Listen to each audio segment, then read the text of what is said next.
U.S. President Donald Trump is resurrecting a travel ban policy from his first term, signing a proclamation that prevents people from a dozen countries from entering the United States.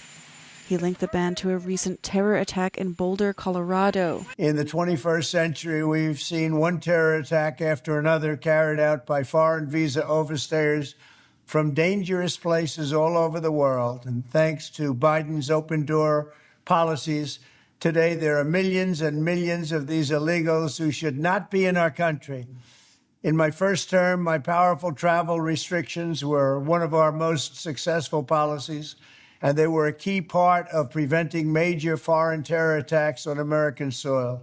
Some, but not all 12 countries also appeared on the list of banned countries in Trump's first term.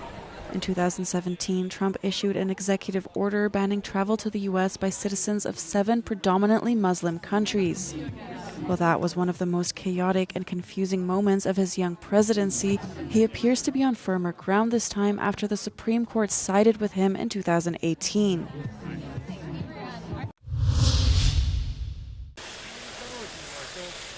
At least 5 people, including a 1-year-old child, have been killed in a Russian drone attack on the northern Ukrainian city of Priluki, say local officials. 6 drones hit a residential area in the city shortly before dawn on Thursday, injuring 9 others. 17 people were also wounded in Russian strikes on the eastern Ukrainian city of Kharkiv. The attacks come after President Vladimir Putin spoke on the phone with US President Donald Trump, saying Moscow will retaliate for Ukraine's drone attacks on Russian military airfields on Sunday. The United States' efforts to stop the more than 3-year-long war have so far delivered no significant progress.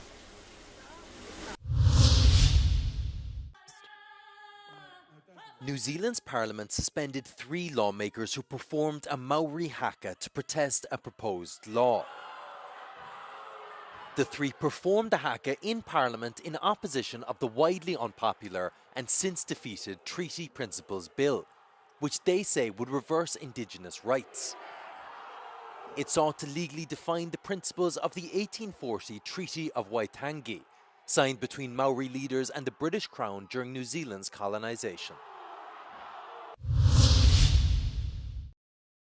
A tribe in California has regained ancestral territory as part of the largest land-back conservation project in the state's history.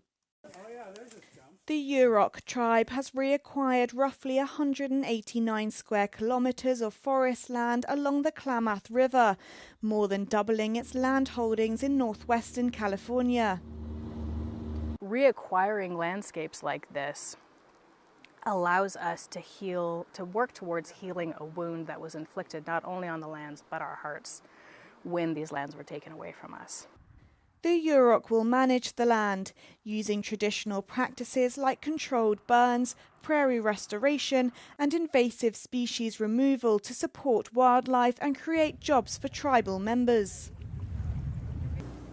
The deal is part of the growing land-back movement to return land to Indigenous peoples and reflects increasing recognition of their ecological knowledge as vital to combating climate change.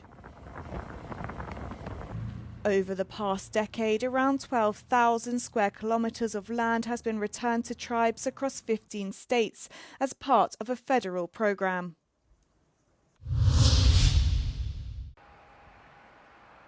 Severe storms in southern Germany forced Orion Airflight to make an emergency landing after violent turbulence injured 9 people on board.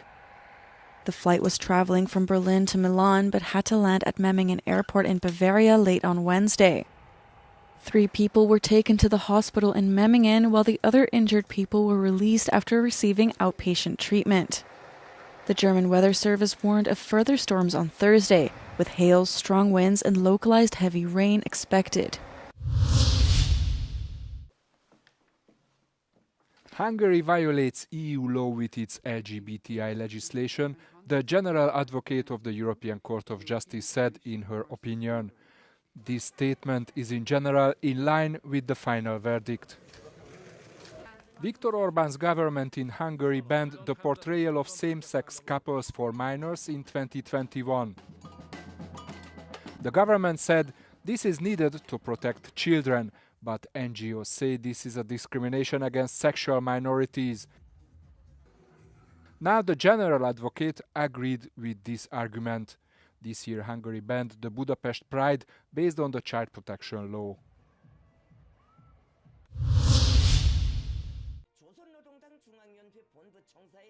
North Korea has once again affirmed its unconditional support for Russia's invasion of Ukraine. The comments were made by North Korean leader Kim Jong-un during a meeting with top Russian officials in Pyongyang on Wednesday, according to North Korea's state-run news agency. The two countries' ties have strengthened in recent years, with Pyongyang sending thousands of troops to Russia to help with its war against Ukraine.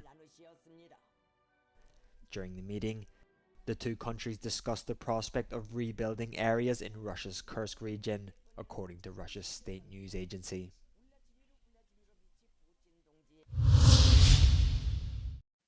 Israel has recovered the bodies of 2 hostages killed and taken by Hamas in the attack that took place on the 7th of October 2023, officials have said.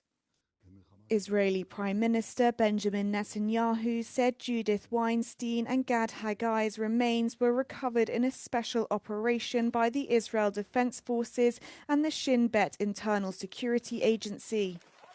Netanyahu extended his heartfelt condolences to their families in a statement following the operation. Kibbutz near Oz, to which Judith Weinstein and Gad Haggai belonged, announced their deaths in December 2023. The military said their bodies were recently found in Khan Yunis. The couple were survived by 2 sons, 2 daughters and 7 grandchildren, the kibbutz said. At least 11 people were killed in a stampede outside a cricket stadium in southern India.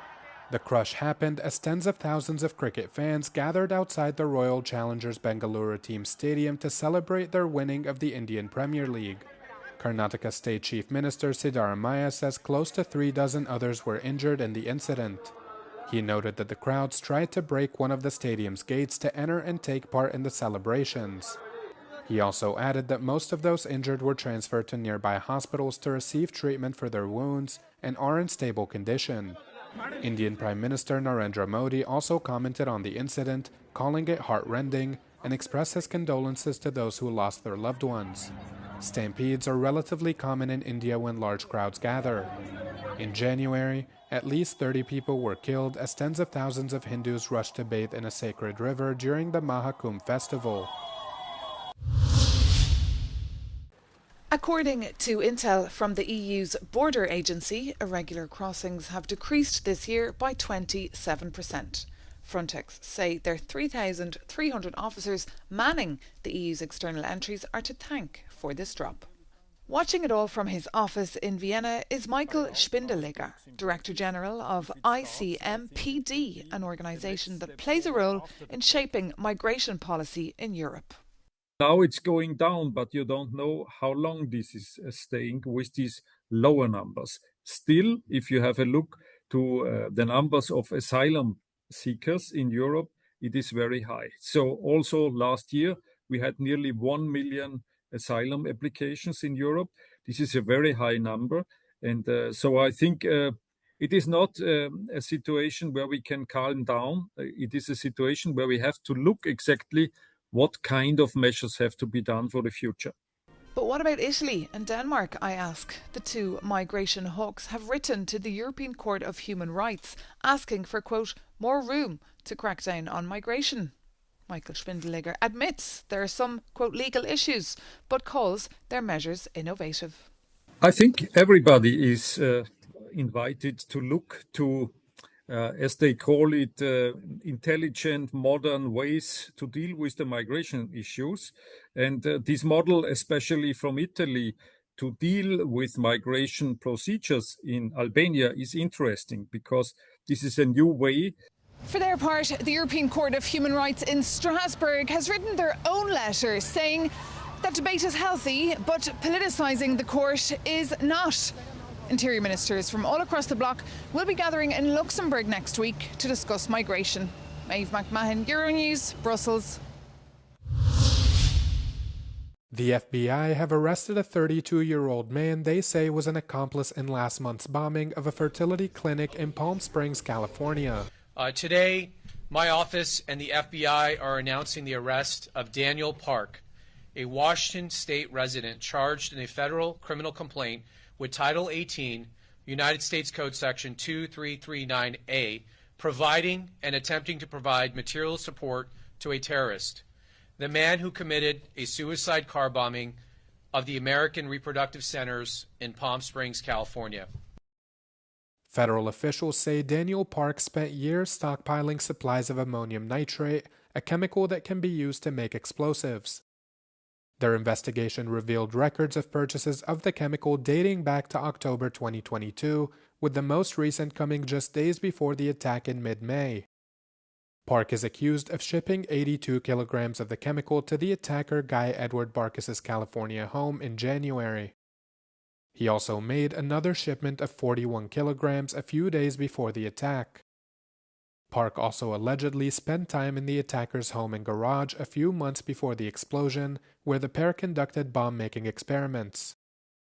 He was arrested on Tuesday in New York's JFK airport upon arrival after being extradited from Poland, where he'd fled 4 days after the attack.